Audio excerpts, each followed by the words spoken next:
We wanted to tell you our story. There's just one thing. You're gonna find it hard to believe. We have explored every medical option. You couldn't have tried harder. Tonight, let's have a kid. You heard what the doctor said.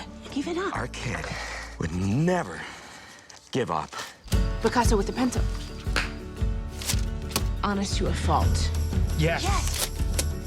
Our kid would rock.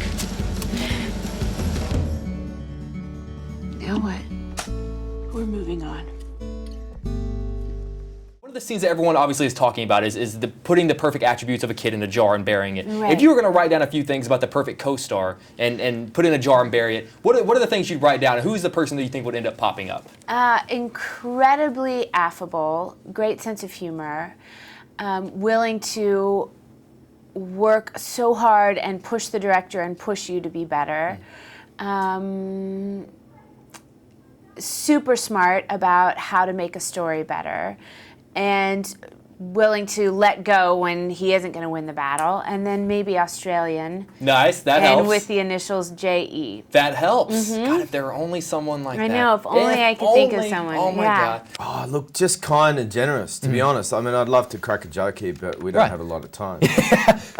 You know, kind and honest, you know, because life is too short to make movies with people that aren't fun. And honest, because I like people I work with to just have an open channel for the work, because then you can work well. Right.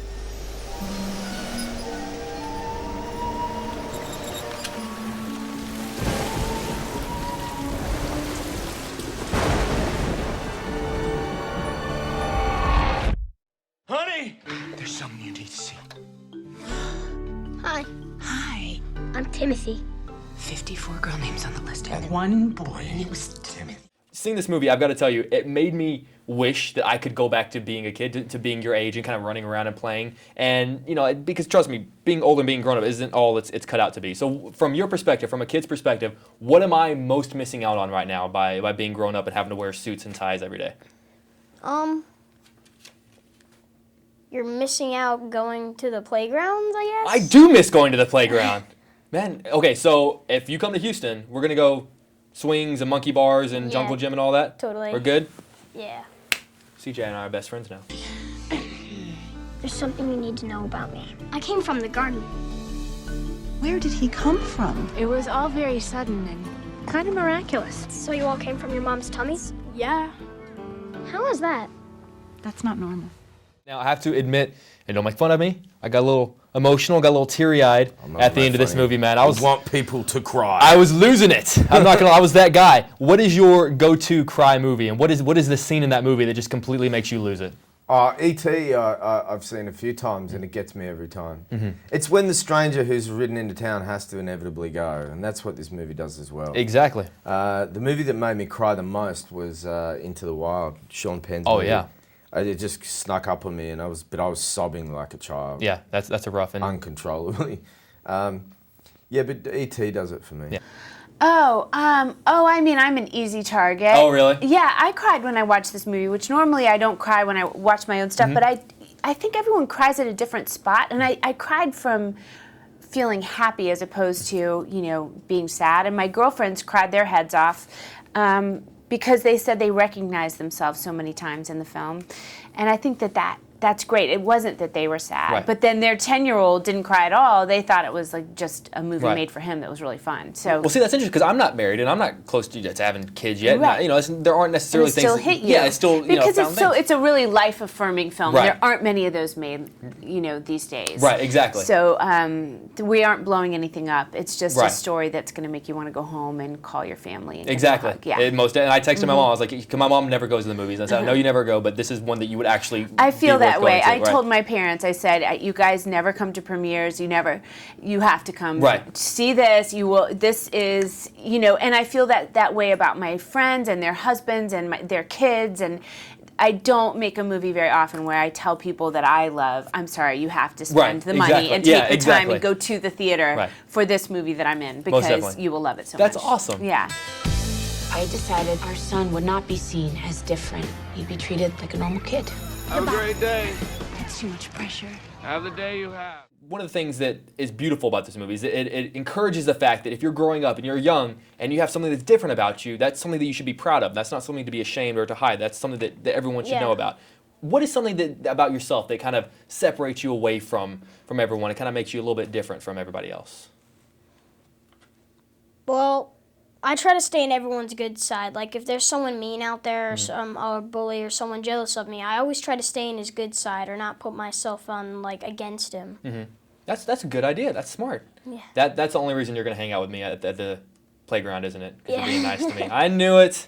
I knew it. Now, obviously, you know, it's interesting seeing how all the different kids in this movie deal with Timothy being a little bit different. And he has different aspects. So I was wondering, you know, you have this incredible job. You have all these amazing things going on. How do your own friends deal with something like this? I can't even comprehend what it must be like to have a friend like you.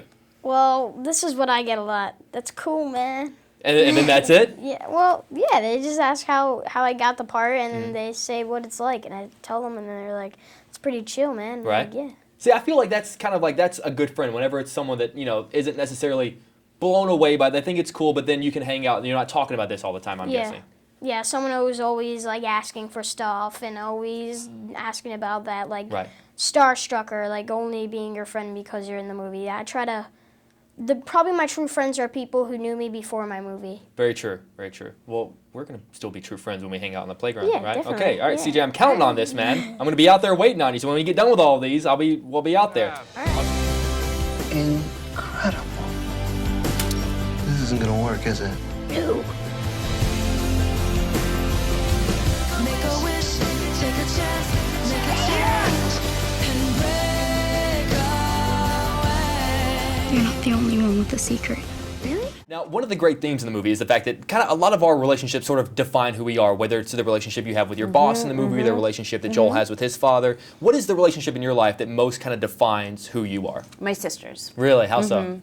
I just feel like more than anything else, I am the middle of the three Garner girls. You know, I am who I am because out of a reaction to my older sister, and I'm kind of modified that a little bit because of my little sister, and I'm theirs more than anything else. Because I'm the baby. Is being the middle the hardest? I don't know. Maybe it's the hardest, but it's also the best. Probably with my father, I think. I mean, I love both my mother and my father, but it's interesting, I think, you know, as a boy, I looked to my father, and he's incredibly stoic, I think. I learn more about him every year. It's interesting, he didn't reveal much about himself early on, because he made it all about me. That's what I think is interesting, is like, I ask him questions, but he just wants to put it all on me. Right. And I think there's still a lot to learn about my father, and I think kids get to a point where they go, I could actually ask you questions as Right. well. That's very He's cool. a very strong force in my life, my father, very loving. Right. And that's a cool, just to almost still have that mystery about someone that you know that long in life, to still have that. No, it's weird. I don't know, it just hit me at one point. I was like, I gotta ask you more questions.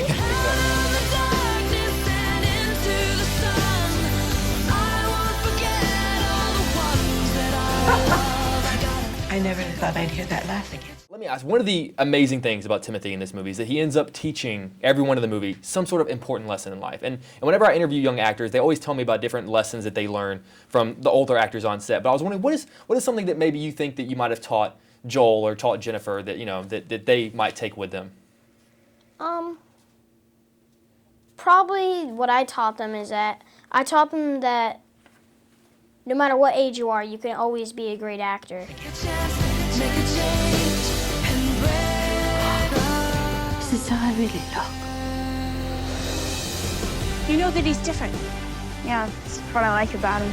That little guy of yours, he's something special. He's our something unexpected, our little miracle.